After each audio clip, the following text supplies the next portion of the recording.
तो दोस्तों आपने DU, AMU ऐसे बहुत सारे नाम तो सुने होंगे, लेकिन आज के इस वीडियो में हम एक प्राइवेट इंस्टीट्यूशन या यूनिवर्सिटी की बात कर रहे हैं जिसको बोलते हैं JU, जयपुर यूनिवर्सिटी। जी नहीं, वो नहीं है। हालांकि इसको मोस्ट प्रोबेबली ऐसा ही बोलते हैं सारे लोग, JU के नाम से ही, लेकिन इसका नाम क्या है? JECRC यानी जयपुर क्या engineering college and research centre. जी हाँ, इसकी पूरी की पूरी बात जयपुर में स्टैब्लिश्ड है, 2012 में स्टैब्लिश्ड हुई है, प्राइवेट यूनिवर्सिटी है और अच्छा खासा नाम इसने कमा लिया है जयपुर में। तो अगर आप भी यहाँ टारगेट कर रहे हैं जयपुर में पढ़ने का, राजस्थान में पढ़ने का, और इसको फोकस किए हुए हैं, तो पूरी जानकारी हम डिटेल में यहाँ डिस्कस करने वाले हैं। इसके अलावा अगर कोई मित्र कर रहा है, दोस्त कर रहा है इस पर फोकस, तो उसको शेयर कर दीजिएगा। और नहीं तो अगर किसी दूसरे इंस्टीट्यूट या कॉलेज को आप फोकस कर रहे हैं, तो उसके लिए आपको नीचे प्रोफाइल एनालिसिस फॉर्म है जिसको फिलअप करना है, और आपके प्रोफाइल के आधार पर क्या बेस्ट हो सकता है आपके लिए, ये हम बताने वाले हैं। तो भाई स्टार्ट करेंगे यहाँ पे। JECRC यूनिवर्सिटी ये एक अच्छी, मतलब कम समय में डेवलप हुई या नाम कमाने वाली यूनिवर्सिटीज़ में नाम इनका आने लग गया है। यहाँ आप स्टार्ट करें देखेंगे तो एक से एक अवार्ड इनको प्राइवेट इंस्टीट्यूशंस के द्वारा दिए गए, तो वो मान्य नहीं किया जाएगा, ऑब्वियस सी बात है, वो तो हम कैसे भी ला सकते हैं कैसे भी। लेकिन इनका जो स्ट्रक्चर है, आप ये देखेंगे ना, इंफ्रास्ट्रक्चर, ये आपका दिल जीत लेगा, ये पक्की बात है। क्यों? क्योंकि यार उस समय अंग्रेजों के ज़माने वाला स्ट्रक्चर भी इतने मिला, मतलब वेस्टर्न और इंडियन कल्चर को इन्होंने इकट्ठा करके ये पूरा का पूरा इंफ्रास्ट्रक्चर बनाया हुआ है, जो अपने आप में बहुत ज़्यादा। जयपुर एक तो वैसे ही पिंक सिटी के नाम से मशहूर है, आप जानते हैं, ऐसी जगह है, घूमने लायक जगह है, उसमें ये स्ट्रक्चर भी आप घूम सकते हैं, अच्छा है, ठीक है। तो इसके नाम से भी इन्होंने ये अच्छा जल्दी नाम कमा लिया। 32 एकड़ का पूरा इनका इंफ्रास्ट्रक्चर है, जो अपने आप में कम नहीं होता है, ठीक है। और इन्होंने बीचों बीच में, जयपुर वैसे भी अपने आप में जगह केवल घूमने लायक नहीं, इंडस्ट्रियल एरिया के रूप में भी मशहूर है ना। सो उसमें वेल कनेक्टिविटी के साथ ये पूरी JECRC यूनिवर्सिटी जो है, या JU इसको कहा जाता है मोस्ट प्रोबेबली, बहुत सारे बच्चे यही बोलते हैं, तो उस कंटेक्स्ट में इसको हम ले रहे हैं JU के नाम से। तो JU में क्या क्या एज है, क्या इन्होंने नई चीज़ें इन्वॉल्व करके रखी हुई है जिसके कारण इतनी तेज़ी से इनका नाम बढ़ता चला जा रहा है जयपुर के अंदर या फिर राजस्थान में। तो इन्होंने बताया कि ये अकाउंटेबिलिटी और इंटीग्रिटी की बात करते हैं। बिल्कुल सच्चाई है, ये ज़रूरी है। अकाउंटेबिलिटी का मतलब क्या है? हाँ, आप पारदर्शिता रखेंगे तो वो जल्दी चीज़ें बच्चों में या लोगों में समझ में आती है। इसके अलावा ये रेस्पेक्ट और टॉलरेंस, किसके व्यू की बात कर रहे हैं? इंडिविजुअल व्यक्ति विशेष की रिस्पेक्ट और उसके टॉलरेंस पर वर्क करते हैं। और बहुत सारी चीज़ें इन्होंने ये लिखी हुई हैं कि अंडरस्टैंड करना, इंक्लूड करना, किस चीज़ को, हाँ, किसी भी बच्चे के साइंस और उसके रिलेटेड नॉलेज को इंक्लूड करते हुए और उसमें ज़ील प्रोवाइड करवाना बच्चे को, ताकि वो क्या करे, हाँ, उस फील्ड में जहाँ वो जा रहा है, इंजीनियरिंग की फील्ड में जा रहा है, तो काम करें। देखो यार, यूनिवर्सिटी है तो केवल इंजीनियरिंग के कोर्सेज नहीं है, बाकी सारे कोर्सेज भी ये कंडक्ट कराते हैं, लेकिन फिलहाल हम इस वीडियो में केवल इंजीनियरिंग की बात करने वाले हैं, है ना। तो ये मत सोचिएगा कि सर यूनिवर्सिटी है और केवल इंजीनियरिंग कराती है, नहीं, ये सारे कोर्सेज कंडक्ट कराती है इंजीनियरिंग के अलावा, सारे के सारे, चाहे मेडिकल के हों, चाहे लॉ के हों, चाहे एग्रीकल्चर के हों, सारी कोर्सेज ये कंडक्ट करवा देती है। और इनने रिसर्च या ओरिएंटेशन पे बहुत ज़्यादा वर्क किया हुआ है, ताकि हाँ, सस्टेनेबल डेवलपमेंट को भी साथ साथ में लेके चल पाए। चले, इसके अलावा एलिजिबिलिटी, अगर आप यहाँ चाहते हैं एडमिशन लेना या बीटेक कोर्सेज यहाँ से जाके करना वाले हैं, तो क्या होनी चाहिए? तो आपको पता ही है, इंजीनियरिंग के लिए मिनिमम क्वालिफिकेशन 12th क्लास होता है ना। और उसमें भी पास आउट मार्क्स होते हैं 50% मैक्सिमम जगहों पे। लेकिन अच्छी यूनिवर्सिटी हैं जो वो इसको बढ़ा देती है। जैसे यहाँ की बात कर लें तो यहाँ मुझे लगता है 60% का क्राइटेरिया इन्होंने रखा हुआ कि 12th में मिनिमम 60% होने चाहिए, अगर जनरल कैटेगरी से बिलोंग करते हैं तो। अगर आप रिजर्व कैटेगरी से यानी OBC SC ST से बिलोंग करते हैं तो फिर 5% का रिलैक्सेशन भी आपको मिल जाता है, ऐसी कोई दिक्कत नहीं है। इसके अलावा फिर भाई आप जाएंगे, JEE मेंस वगैरह देंगे और उसके बेसिस पे आपको एडमिशन यहाँ पे मिल जाता है, कोई दिक्कत ऐसी है नहीं, है ना। चले, ये इनने फीस स्ट्रक्चर रखा हुआ। अब देखो यार, हमने मेहनत करी, सारी चीज़ें करी, लेकिन कई बार मेहनत के अलावा और भी चीज़ें हैं जिनके कारण चीज़ें सही नहीं चलती। पैसा एक बहुत इंपॉर्टेंट चीज़ है, फीस, क्योंकि फीस स्ट्रक्चर तगड़ा होता है। जब इंफ्रास्ट्रक्चर इतना तगड़ा है तो फीस स्ट्रक्चर कितना तगड़ा होगा ये भी आप समझ सकते हैं। तो बिल्कुल फीस स्ट्रक्चर तगड़ा है और हर कोई इसको अफोर्ड नहीं कर सकता। अगर आप भी ऐसे हैं, और हो सकते हैं, क्योंकि भारत में सबसे ज़्यादा मिडिल क्लास फैमिली बिलोंग करती है, जिनके ऑल टोटल साल भर की फैमिली इनकम ही 2-3-5 लाख की होती है। अब यहाँ 2-3 लाख रुपए आपको एक साल में एक बच्चे के लिए खर्च करने पड़ेंगे, तो मुझे नहीं लगता बाकी परिवार को कैसे आप अफोर्ड कर पाएंगे।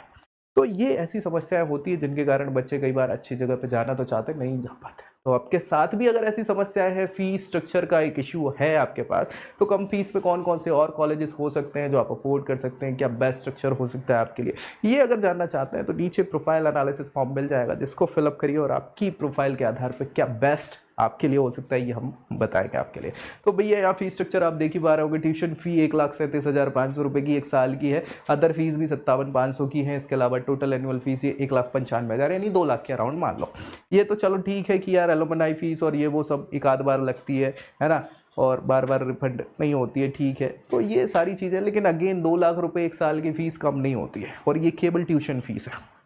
आप रहेंगे जाएंगे तो हॉस्टल में रहेंगे, मैस का खाना खाएंगे, बस से जाएंगे, सफ़र करेंगे, तो ये खर्चे अलग हैं। ये तो चलो ठीक है, अलग अलग साल की, 2 साल की, मतलब 4 सालों की अलग अलग फ़ीसें हैं सेमेस्टर वाइज, आप यहाँ पे देख पा रहे होंगे, देख लीजिएगा, अगर लगे तो स्क्रीनशॉट खींच लीजिएगा।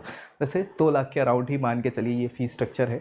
इसके अलावा हॉस्टल और अदर फैसिलिटीज़ में बस की बात करें तो उसका भी खर्चा लगता है। फर्स्ट और सेकेंड इंस्टॉलमेंट आप देखें तो भैया 60 और 30 90 हज़ार रुपये ये इसके हैं, ये हॉस्टल फीस के। बस फीस के 28,000 अलग हैं, 30,000 ये मान लो, तो 9 3 12 1 20 ये, मतलब 2 लाख की फीस वो, 1 20 की ये, 3,20,000 एक साल और 4 साल का खर्चा, तो 12-15 लाख रुपए का खर्चा आपका इस यूनिवर्सिटी से होने वाला इंजीनियरिंग कोर्सेज में। तो भाई इतना हम खर्च कर सकते तो बहुत अच्छी बात है, लेकिन इतना अगर खर्च करना ही है तो और भी अच्छे अच्छे ऑप्शंस आपके पास हो सकते हैं, और वो ऑप्शन अगर आप जानना चाहते हैं कि क्या बेस्ट है आपके लिए, तो नीचे प्रोफाइल एनालिसिस फॉर्म फिलअप ज़रूर कर दीजिएगा, ताकि आपकी प्रोफाइल के आधार पर हम बेस्ट आपको बता सकें। चलिए, इसके अलावा हम बात करेंगे सबसे पहले ये school of engineering and technology है, जहाँ से ये स्ट्रीम्स है, स्पेशलाइजेशन है, जहाँ ये कंडक्ट करवाते हैं। आप देखें तो भाई साइबर सिक्योरिटी यूएसए के साथ इन्होंने टाइप करके रखा, computer science and business system हो गया, टीसीएस के साथ आर्टिफिशियल इंटेलिजेंस हो गया, क्लाउड कंप्यूटिंग हो गया, ये माइक्रोसॉफ्ट के साथ इनके टाइप्स हैं, ब्लॉकचेन टेक्नोलॉजी पे काम कर रहे हैं, अपग्रेड कैंपस को अपग्रेड करने के लिए, और माइग्रेशन वगैरह पे भी वर्क कर रहे हैं। कौन कौन सी स्पेशलाइजेशन है ये देखो, आय हाय हाय, फोटो तो मतलब अच्छी आती हैं, चलिए कोई बात ही नहीं है। ये प्रोग्राम्स है जो ये कंडक्ट करवाते हैं, चाहे कंप्यूटर साइंस की बात कर लें, यहाँ पे civil engineer, electronic, electrical, mechanical हो गया, ये सीएस कंप्यूटर साइंस एक पर्टिकुलर हुआ करती थी, लेकिन आजकल इनके अंदर और भी इंक्लूजन आ गए हैं, जैसे आर्टिफिशियल इंटेलिजेंस, मशीन लर्निंग की बात कर लें, फुल स्टैक वेब डेवलपर होगा, आर्टिफिशियल इंटेलिजेंस, मशीन लर्निंग में आप जाएंगे तो है ना, डेटा एनालिसिस, ये सारी इंक्लूड हो गई हैं यहाँ सीएसई में। तो ये सारी ब्रांचेस के ऑप्शंस आपके पास हो सकते हैं। प्लेसमेंट के रिकॉर्ड्स, हाँ भाई इंपॉर्टेंट है। क्यों इंपॉर्टेंट है? चलो, अपने फीस स्ट्रक्चर देख लिया, इंफ्रास्ट्रक्चर भी देख लिया, और कोर्सेज भी देख ली, क्या क्या कंडक्ट कराते हैं, कैसे एडमिशन होना है, सारी चीज़ें। लेकिन किसी यूनिवर्सिटी या कॉलेज का नाम किस बेसिस पे होता है? उनके प्लेसमेंट के कारण, कि भाई हम इतना इन्वेस्ट कर रहे हैं, उस पर रिटर्न हमें मिल रहा है अच्छा कि नहीं मिल रहा है, कि क्या कैसे रिकॉर्ड्स हैं, क्या प्लेसमेंट में लोग आते भी हैं कि नहीं आते हैं, और कितने तक के प्लेसमेंट्स बच्चों को प्रोवाइड हो जाते हैं। ये इंपॉर्टेंट होता है और हर किसी के दिमाग में आता है, और नहीं आ रहा है तो आना चाहिए, ये गलत चीज़ नहीं है, बिल्कुल इंपॉर्टेंट है कि हम कहाँ इन्वेस्ट कर रहे हैं, उसका रिटर्न हमें क्या मिलेगा, है कि नहीं। तो भैया इतने प्लेसमेंट के रिकॉर्ड्स अपने बताए हुए हैं कि आए हाय हाय, अभी 2023 के सेकंड फेज में जब तक की बात चल रही थी, तब तक इन्होंने बोला कि 1614 प्लेसमेंट के ऑफर्स बच्चों को मिल चुके हैं। 15 जनवरी 2023 तक के रिकॉर्ड्स इन्होंने बताया हुआ, ठीक है। और इसमें ये बड़ी बड़ी कंपनीज है जहाँ से बच्चे सेलेक्ट हुए हैं। देखो भाई, 1614 में 173 बच्चे, एसेंचर में 117, एल&टी में बोल रहे होंगे 42 हो गया, ये सरेवल में हो गया 27, फिरामिल में हो गया, और ऐसे ऐसे रिकॉर्ड्स इन्होंने बताए हुए हैं। तो ये तो दिखाने की बात हो सकती है, नहीं भी हो सकती, लेकिन अगेन ऐसा कोई ज़्यादा झूठ नहीं बोलता इस मामले में। बात यहाँ थोड़ी बहुत ऊपर नीचे हो सकती है। इन्होंने बताया है कि 2022-23 के बैच में प्लेसमेंट के रिकॉर्ड्स बताए तो दिए हैं 1600, जिसमें हाईएस्ट 44 लाख का पैकेज इन्हें मिला है बच्चे को। अब हाईएस्ट पैकेज हर किसी को नहीं मिलता, किसी एक बच्चे को मिल जाएगा, 2 को मिल जाएगा मैक्सिमम, अगर बात करें तो इससे ज़्यादा को नहीं मिलता है। बाकी बात होती किसकी? हाँ, ऑन एन एवरेज की। तो ऑन एन एवरेज इन्होंने बताया हुआ है कि भैया 6 लाख का पैकेज बच्चों को प्रोवाइड करा हुआ है। हाँ, इन्होंने ये भी कहा है कि महिला कैंडिडेट्स जो हैं प्लेसमेंट में बड़े हैं, ऑब्वियस सी बात है, और अच्छी बात होती है ये, ताकि हम यहाँ वुमन एम्पावरमेंट को प्रमोट कर रहे हैं, ये बहुत अच्छी बात है। तो ये सारी चीज़ों के हिसाब से ऑन एन एवरेज 6 लाख का पैकेज मिल रहा है, और हम खर्चा कितना कर रहे हैं? ऑन एन एवरेज 3.5 लाख का एक साल में कर रहे हैं, है ना। हाँ, और 15 लाख के करीब 12 से 15 लाख हमारा खर्चा होगा, ऑब्वियस सी बात है। तो इसके बेसिस पे अगर ऑन एन एवरेज 6 लाख का हमको प्लेसमेंट मिल रहा है, तो अब ये आप पे डिपेंड करता है, फोकस करना है नहीं करना है, क्या करना है, चीज़ें सही बताना हमारा काम है कि नहीं। तो भाई इसके अलावा भी और ऑप्शंस हो सकते हैं आपके पास, बिल्कुल हो सकते हैं। क्या है वो ऑप्शन आपके लिए? वो अगर जानना है तो नीचे प्रोफाइल एनालिसिस फॉर्म है जिसको फिलअप करिए और आपकी प्रोफाइल के लिए बेस्ट आपको हम बताएंगे। चलिए इसके अलावा यहाँ पे रिक्रूटर्स आप देख लीजिए जो इनने बताए हुए हैं कि भाई ये इनके मेन रिक्रूटर्स हैं जो अच्छे अच्छे पैकेज पे बच्चों को लेके गए। तो ये नाम ही अच्छे हैं, ये किसी भी कॉलेज में यूनिवर्सिटी में जाएंगे ये अच्छे पैकेज ही लेके आते हैं। ठीक है, स्कॉलरशिप, हाँ भाई ये इंपॉर्टेंट फीचर है। क्यों है भाई? क्योंकि यहाँ पे फीस के साथ साथ कुछ अगर फीस में हमको कमी हो जाए तो अच्छी चीज़ है ना। 3.5 लाख रुपए खर्च ना करना पड़े, हमें कम करना पड़े तो कितना अच्छा है कि नहीं। हाँ तो स्कॉलरशिप, अब स्कॉलरशिप मैं बता दूँ NSP नेशनल स्कॉलरशिप पोर्टल पे आप जाके, हाँ ये गवर्नमेंट ऑफ इंडिया का ही पोर्टल है जहाँ आप स्कॉलरशिप अवेल कर सकते हो आपकी एलिजिबिलिटी के आधार पर। इसके अलावा और बहुत सारी हाँ स्कॉलरशिप हो गई आजकल नेशनल लेवल की, स्टेट लेवल की या यूनिवर्सिटी लेवल की, ये आपको मिल जाती है। प्राइवेट स्कॉलरशिप डिपेंड करता है कॉलेज यूनिवर्सिटी पे जो अगर वो प्रोवाइड करा रहे हैं तो ये ओवरव्यू मैंने आपको स्कॉलरशिप का दे दिया। बाकी यहाँ का स्ट्रक्चर मुझे बहुत अच्छा लगा नहीं, क्योंकि इन्होंने बताया है कि लगभग 25% मैक्सिमम अगर परसेंटेज आपके आते हैं 75 से 85% तक और 85 से 100% तक, तो उसमें इन्होंने 15 और 20% की ट्यूशन फी में वेवर कर दिया है, वेव ऑफ कर दिया है या स्कॉलरशिप प्रोवाइड करा दी। 5% की एडिशनल आपको और स्कॉलरशिप मिल सकती है इस कंडीशन में अगर आप क्या कर रहे हैं कि हाँ सिबलिंग प्रोग्राम या ये वो जो चलते हैं उसमें मिल जाएगी। तो इससे ज़्यादा स्कॉलरशिप प्रोवाइड ही नहीं कर रहे डायरेक्टली। बाकी उसके लिए अवेल कर लेना जो स्कॉलरशिप आपको डायरेक्टली मिल सकती है category wise, merit come means वाली, तो ये सारी चीज़ें आपको NSP पे मिल जाएंगी। ठीक है भाई, तो ये सारी चीज़ें थी। अब इंफ्रास्ट्रक्चर की बात करें, फैसिलिटी की बात करें, तो ये कोई बहुत बड़ी बात नहीं होती। क्यों? क्योंकि ये प्रोवाइड कराएंगे ही, नहीं कराएंगे तो ये टॉप अमेनिटीज़ में नहीं आएंगे, वर्ल्ड लेवल के स्ट्रक्चर में नहीं आएंगे और अच्छे कॉलेजेस में नाम इनका होगा नहीं। सो ये बेसिक चीज़ें हैं यहाँ पे, है ना। इनका कैंपस ही अपने आप में बहुत बड़ी बात है, लोग घूमने आते हैं और ये सच्चाई है। इसके अलावा लैब हो गया, central library, hostel facility, mess, cafeteria, sports facility, ये सब जगह होती है। किसी भी कॉलेज में आप देखेंगे बहुत सारे वीडियोज़ पड़े होंगे, हाँ चैनल पर वो देख लीजिए, सब जगह आपको ये एमिनिटीज़ या फैसिलिटीज़ मिल जाएंगी। अगर नहीं है ये फैसिलिटी तो नहीं जाने का है। क्यों? क्योंकि इनसे थोड़ा सा एक्स्ट्रा करिकुलर एक्टिविटीज़ बढ़ती हैं, हमारे रिकॉर्ड्स अच्छे होते हैं, मेंटली पीस भी कई बार हमें मिल जाता है। पढ़ के केवल काम नहीं होते, कई बार घूमना फिरना, खेलना कूदना भी इंपॉर्टेंट होता है।